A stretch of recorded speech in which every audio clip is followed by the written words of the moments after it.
Okey, cikgu, saya nak buat contoh RPH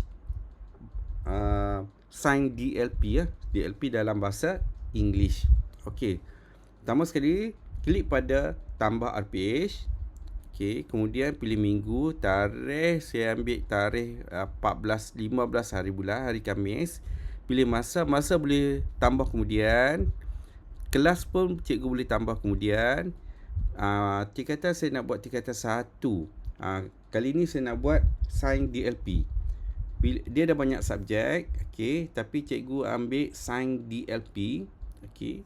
Kemudian topik, seterusnya SK, cikgu pilihlah SK yang berkaitan. Okey, kemudian SP yang berkaitan. Okey, kemudian dah siap. Template RPH telah dijana. Objektif, kriteria kejayaan, aktiviti, induksi, step 1, step 2, step 3, penutup. Siap sekali semua. Yang ni cikgu boleh ubah.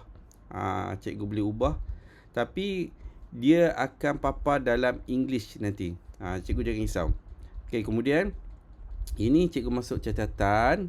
Okey, contoh PDPC berjalan dengan baiklah. Okey, ini cikgu masuk refleksi ya. Contohnya 31, 32 dari 35. Okey, 35, 36. Okey. Dah siap semua. Kalau cikgu nak edit pun boleh. Mana-mana bahagian cikgu nak edit pun boleh, tak ada masalah. Akhir sekali klik butang simpan. Okey. Dah berjaya disimpan, klik OK.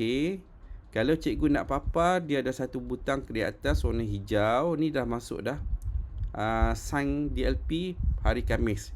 Kalau cikgu nak ubah, contoh dah tersilap, sepatutnya hari Rabu, cikgu boleh klik pada sign DLP ni, dia bergetar, tukar, dia automatik tukar tarikh. Dan dia boleh tukar tarikh dah masa automatik.